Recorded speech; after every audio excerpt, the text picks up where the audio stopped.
All right, so I'm over here at our local GMC dealership, and my oh my, have things changed. We've got an $83,000 GMC Sierra 1500 Denali, and look at this. It was only a couple of months ago that dealers were putting addendum stickers on their vehicles.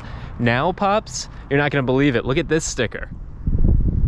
It says the MSRP. It also says what invoice is on the vehicle, and then what they're charging.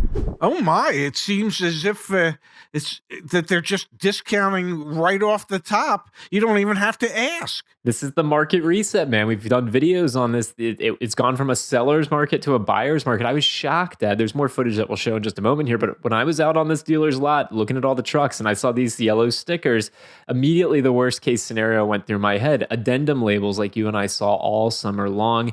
And now, Dad, it's the polar opposite. It is a buyer's market, not a seller's market. This type of information on a vehicle, the invoice price and below it, that's great to see. So they're actually, what, almost $1,200 below invoice, what they're willing to sell the vehicle for. And then I'm assuming that would be plus fees.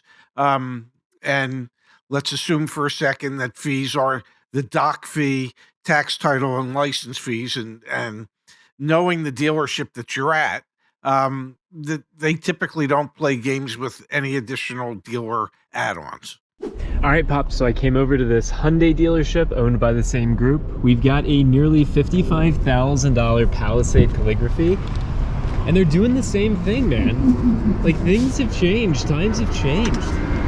MSRP, invoice, here's what their price is, $51,988. There you go, man. I was just there a couple minutes ago, and they are well below invoice price on Palisade calligraphies. Like one of the hottest cars that were on the market, now below invoice. And you were there. Did they have a bunch of Palisades there, or were they limited in the amount of Palisades they have, but they're just being aggressive in their pricing? No, all the lots I walked at, there were tons of trucks, as you saw in the footage, tons of full-size pickup trucks over at the GMC dealership, and then the Hyundai dealership was pretty doggone full, man. There were all sorts of electric vehicles, which I'll show you one in a moment, which was insane, and all sorts of internal combustion engine vehicles as well. So they were pretty full. Well, it's really, if I may, it's wonderful to see something like this where they have the yellow sticker dangling from the windshield. If you are a customer and you show up and you want to know how much you have to pay for something, it is right there. It doesn't get any more transparent than that. And the real reality here is that it is below invoice pricing that you can pay for the vehicle, which is not something we have seen for, I don't know, 3.5, 4 years. So this is really proof positive in the Washington, D.C. area that prices are coming down. Are they coming down at all dealers? No. Are they coming down at some? Yes. Is it incumbent upon you to find the some where they are coming down? Absolutely. All right, Pops, this was the big shocker when I was on the Hyundai dealership's lot. A Hyundai Ioniq 5, Dad, and the price point on this thing, $51,690. The MSRP is over $60,000. This shocked me, man. This is the market reset 101. It's not only full-size pickup trucks and big SUVs. Electric vehicles that had previously been selling at MSRP or way above it have now gone down in value significantly, a $9,000 discount on a brand new Hyundai Ioniq 5.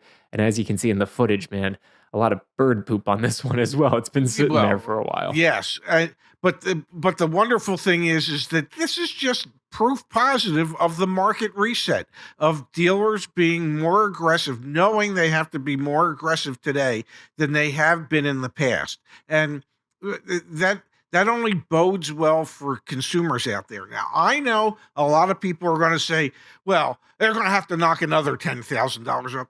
Hey, knock yourselves out, folks. If you're not happy with the fact that they've come down $9,000 on it already, and you don't see the added value of that, then there's never going to be a discount price that's going to make you happy. Would you rather pay the 60 or would you rather pay the 51?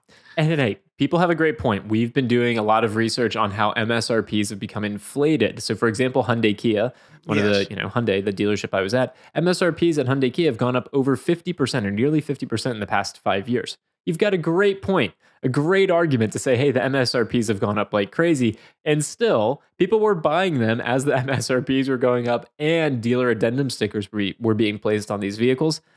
This is proof positive, like you said, Dad. It's the polar opposite now. The market has done an entire 180. Yes. And sure, the MSRPs haven't come down, but the price points have from the dealers, and the addendum stickers are no longer for additional packages. They're for, hey, look at the discount that we're offering you. That's good news. This is a buyer's market. It's anytime the prices come down, even though they might not come down as much as you would like, anytime prices come down, that's better for you as a consumer than if the prices just continue to remain at the inflated price that they have on the Monroney label. So let me ask you a question, Dad. Are you surprised by the footage that I captured earlier today, or did you think it was going to be different? Like, what's your take on this? I'm not as surprised as I think some of our viewers will be. I know that in large metro areas, dealers realize they have to be more motivated and more aggressive in taking deals on cars today. They understand it, especially in the large competitive metro areas. And the Washington, D.C. market is one of the most competitive in the country. So it doesn't surprise me. Now, if this was in, I don't know, Lancaster, Pennsylvania, somewhere in that area, I wouldn't be surprised if there weren't any discounts on the vehicles there. It just depends on where you are and how far you're willing to go or to travel in order to shop to get a better deal on a vehicle today. Friendly plug, CarEdge.com. You can skip the dealership and just buy a car from us directly, and use the market days supply data on the CarEdge car search to understand what's going on in Lancaster versus in Lansing, and understand that there are different market conditions. I was pretty blown away, man. I got to be honest. When I saw that yellow sticker, I thought, oh crap, they still are doing addendums. And I was pleasantly surprised when I saw that this dealership is just being upfront about, hey, we're selling below invoice, and that's the new normal. Hopefully, Dad, this is the sign of a continued reset and a buyer's market for consumers. My gut tells me it is, and I think we'll be able to keep tabs on it for months to come. I'm looking forward to your next time out in the wild, so to speak, so that we can keep these dealers honest. Thanks for doing that today, Zach. All right, Dad, you can sell your car on CarEdge. What's the deal? The deal is you just plug in your VIN number, and we'll get you offers from local dealers in minutes. Seconds. CarEdge.com/sell. Okay. CarEdge.com, all sorts of free resources back there, Dad. Like what? Oh, I don't know. What's your car going to depreciate over time? How much is your insurance going to be? What should you expect to pay for fuel? It's all there. All that information in one place.